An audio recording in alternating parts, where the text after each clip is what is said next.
secretario de la Unión de Trabajadores de la Economía Popular y también referente nacional del Movimiento de Trabajadores Excluidos. Buenas noches, Nicolás, ¿cómo estás?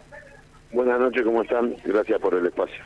No, gracias a vos por estos minutos y bueno, nos interesa preguntarte en primer lugar, ¿hace cuánto tiempo las organizaciones llevan adelante este reclamo como para hacer una línea de tiempo?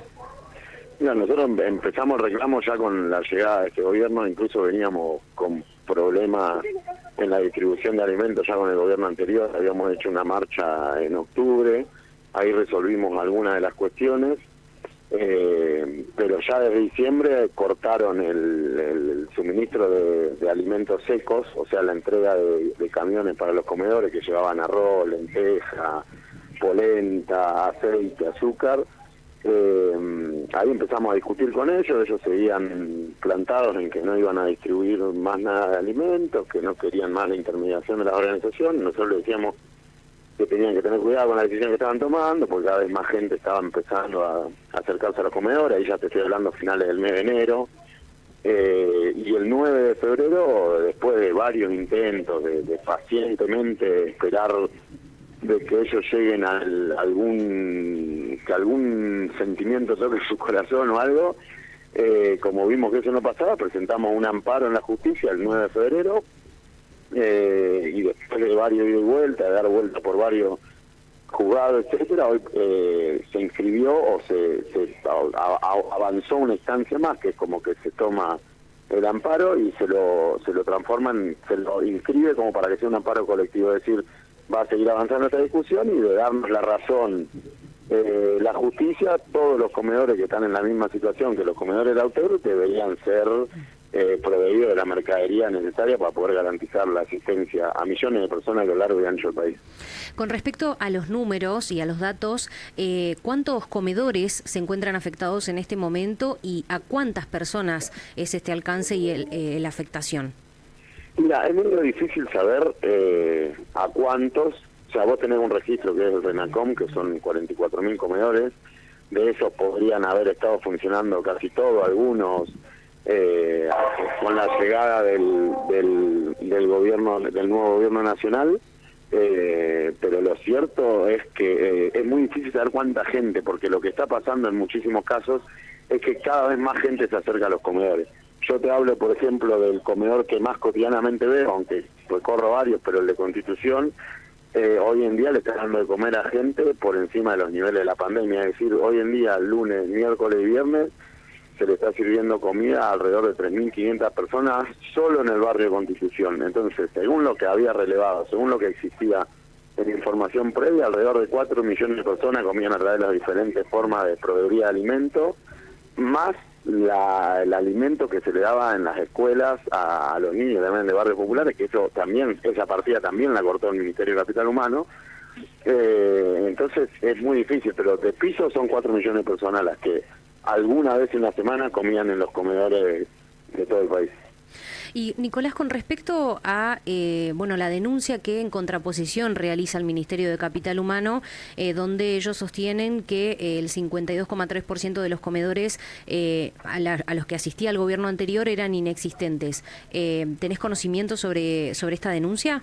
La tengo conocimiento, leí la información como todo lo que hace este gobierno es ambigua, porque tiene un claro tinte de intentar manchar o obstaculizar la discusión. Lo que puede pasar que hayan ido comedores que no existan, hay varios motivos para eso. Si están tomando como referencia el RENACOM tenía un problema que ya lo decíamos con el gobierno anterior, y es que no dejaba modificar la inscripción de un comedor, es decir, si había un comedor en un barrio, en tal manzana, en tal casa, y ese comedor se cambiaba de ubicación por millones de razones diferentes que existen en los barrios populares, desde enfrentamiento con los narcos hasta problemas de violencia en la calle, o hasta que la vecina no quiso poner más su casa, entonces conseguimos otro lugar y se pasó a otro espacio. Puede haber pasado esto, pero también hay algo que me resulta hasta absurdo de la denuncia del Ministerio, y es que nosotros estamos diciendo desde que llegó este gobierno decidieron no enviar más alimentos.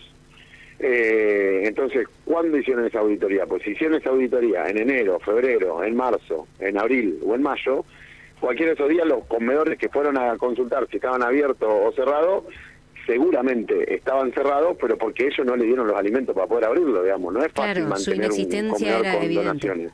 Exacto. Entonces, me parece, demuestra la perversidad de este gobierno, porque como lo decimos en todos lados, yo no tengo problema, nosotros somos los más proclives a la auditoría. Nosotros queremos que cuanto más audite el Estado, mejor, porque más refuerza la política, la necesidad de la política y la transparencia de la política. Entonces, cuanto más se audite, mejor. Ahora, si para auditar, que además ya llevan 5 meses diciendo que están auditando y no auditar nada, pero si para auditar vas a cortar el suministro de alimentos en el momento de peor crisis de tu pueblo, porque además lo dicen ellos mismos, por más que ellos festejen los números, que sé yo, hicieron miles de apariciones y de notas agradeciendo el sacrificio del pueblo argentino, pero en esas circunstancias decidieron cortar el suministro de alimentos porque dicen que están auditando, que además la palabra auditoría ya la usaron para las universidades, para toda la forma, que en realidad ya es una para mí es una metáfora de que están mintiendo, digamos. Cada vez que usan la palabra auditoría estamos ocultando algo, digamos, y son ellos los que están ocultando algo.